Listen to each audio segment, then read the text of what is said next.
ভাই ছেড়ে দেন please. Mitchell স্টার্কের সাথে শরীফুলই দিনের সেরা পারফর্মার। তাকে কাছে পেয়ে অস্ট্রেলিয়ান কিংবা বাঙালি গণমাধ্যম কর্মীরা যেন ছাড়তেই চাইছিলেন না। অগত্যা শরীফুলই বললেন, ভাই ছেড়ে দেন প্লিজ। ম্যাচে অস্ট্রেলিয়ান ব্যাটাররাও চাইলেই শরীফুলকে এমনটা বলতেই পারতেন যে বিধ্বংসী বোলিং তিনি করেছেন। স্টার্কের 6 উইকেটের জবাব যেভাবে দিয়েছেন, শরীফুলই এখনও বাংলাদেশকে ম্যাচে রেখেছেন। সবচেয়ে ভালো লাগবে যদি ম্যাচটা জিতে।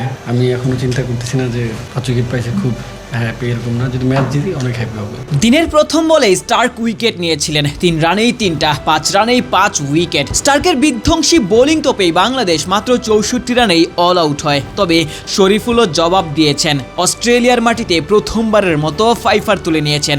6 উইকেট নিয়ে দিন শেষ করেছেন। অস্ট্রেলিয়ান কন্ডিশনে অলওয়েজ ফাস্ট বোলাররা খুব ভালো করে। তাদের ফাস্ট বোলাররা ওনারা স্ট্রাকটা অনেক লিজেন্ড, সো ভালো করতেছিল। দেখতেছিলাম যে কোন লেনটা বল করলে একটু বলারদের জন্য ভালো অ্যাডভান্স পায়, এই আর কিছু।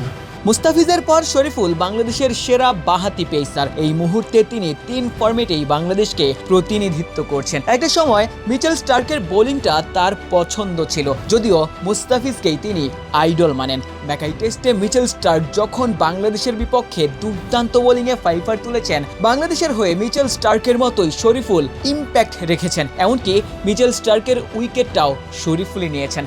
ম্যাচ শেষে মুস্তাফিজ এবং মিচেল স্টার্ককে নিয়ে শরীফুল মন্তব্য করেছেন, অ্যাকচুয়ালি এক একজনের এক একটা প্লেয়ার এক এক রকম বোলিং রানার, তারপরে বাট ওনার বোলিং এমনি ভালো লাগে। আইডল তো মুস্তাফিজ ভাই দেশের, বাট সুইং হিসেবে ওনাকেও আমি অনেক পছন্দ করি। তার সাথে খেলতেছি এক ম্যাচে, সেও 6টা পেস আমি পাইছি, এদিক দিয়ে খুব ভালো লাগতেছে।